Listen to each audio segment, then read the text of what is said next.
All right, we are seeing pushback from black activists against Representative Hakeem Jeffries. Now, this happened yesterday. And I want to just share this video because a lot of these black activists were calling out Hakeem Jeffries. See, this is what caused the Democrats to lose their original support amongst black voters, because the Democrats in 2024 kept on harassing, kept on abusing, kept on dismissing their voting bloc. It's almost as if the Democrats never understand the bigger picture. So I want to pull up this video here. Shout out to these brave activists for standing up. Maybe they're taking notes from Jose Vega. Jose Vega, you might have started a movement here.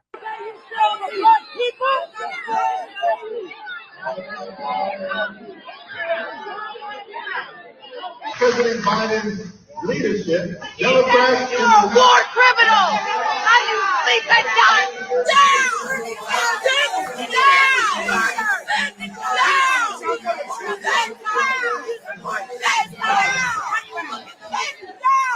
Jeffries, you use the guise of democracy and diplomacy to do the bidding of a racist, white supremacist.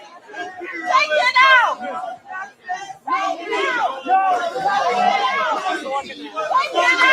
Paying a bill for $14 billion to kill people in Gaza. They murdered 14,000 children. people together, others. Here you go.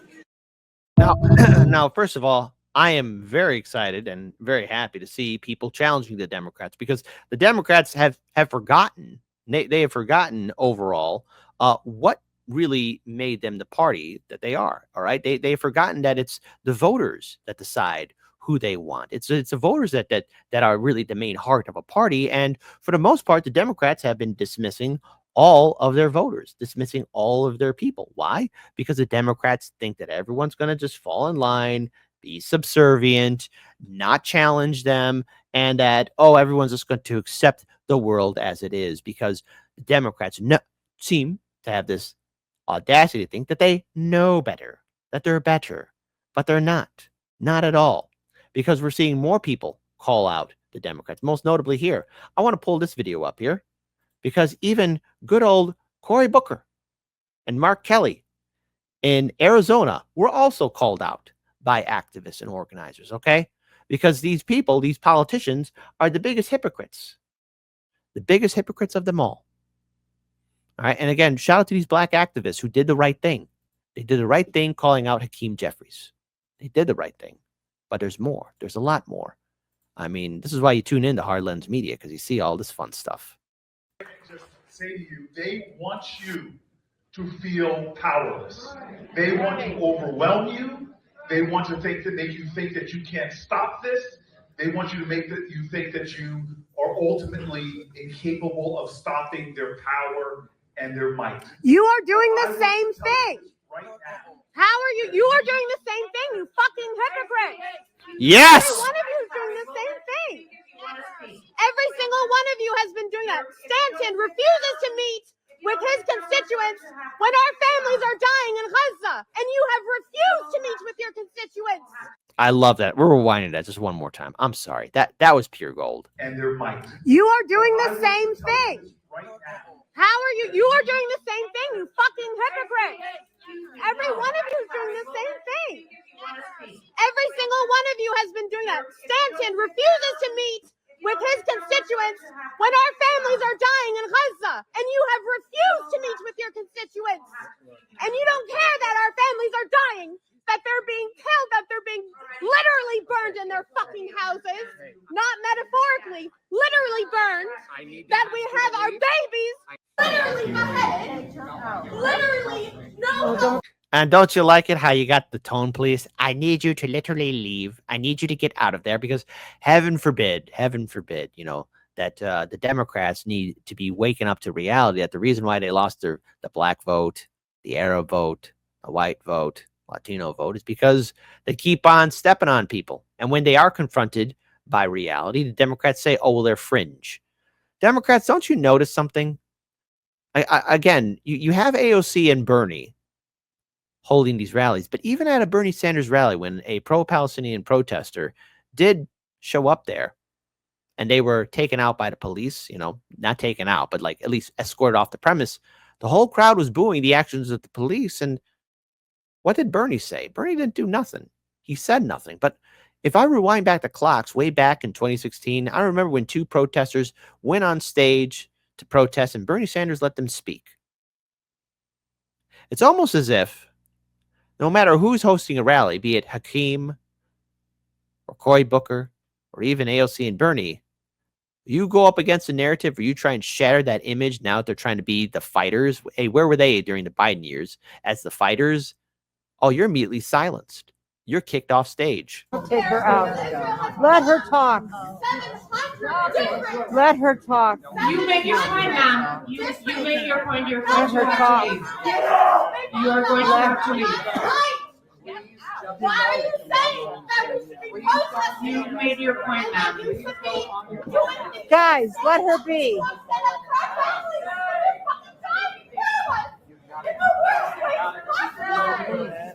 Let her be. Let her be. Let her be. Let her talk. And then finally, of course, listen, I have to say, I'm always impressed by all the work of these activists who are actually still challenging the Democrats, because now, especially at this point,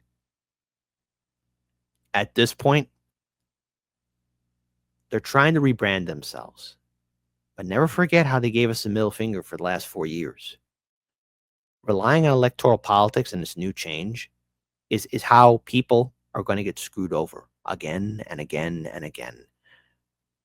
I want to give a shout to Colorado CD7 Watermelon, where Senator Bennet from the great state of Colorado is hands off unless it pertains to Gaza. I mean, case in point, I want to bring this up here. Shout out again to the people there. I just want to give them a shout out. Okay, let's just give them a shout out too, because this also caught my attention. Sanders has a bill that he wants to bring up to Congress to put an arms embargo on Israel, who just 3 days ago killed 178 children in one night while they were sleeping in their tents. The U.S. has been complicit in sending money. Congress has voted to send weapons in, I think, violation of Leahy laws and international laws to an apartheid state that is plausibly carrying out a genocide. When are we going to stop supporting this? When are we going to say, no, we're not going to continue killing children and innocent people? They're talking 60,000 to 200,000 people dead from U.S. weapons. And this is something you and Hickenlooper have both supported for 16 months. Right. I do think that the Gaza situation is a tragic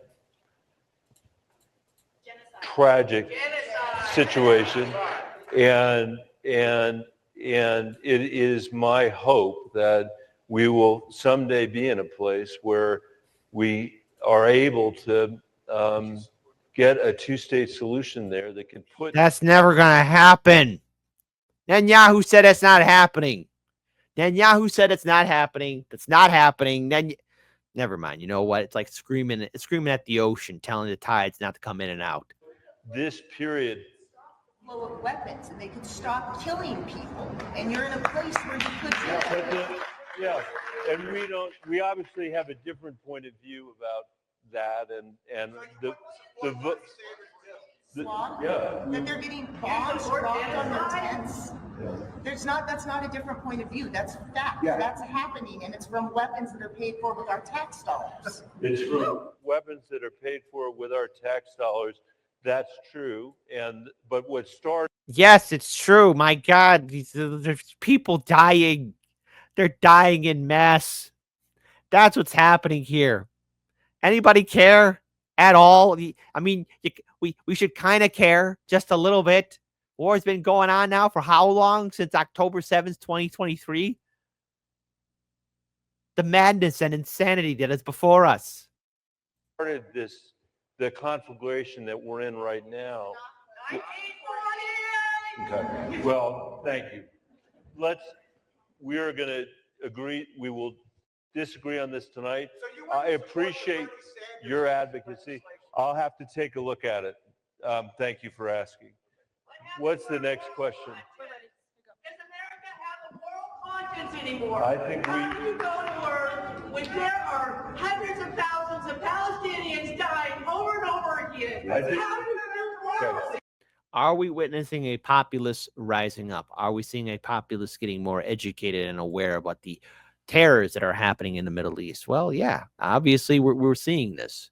Look, I want these wars to end. I want the war in Gaza to end. I want the war in Ukraine to end. I want this war between Yemen and the United States to end. I mean, however you want to call it, I mean, we are seeing the Middle East explode.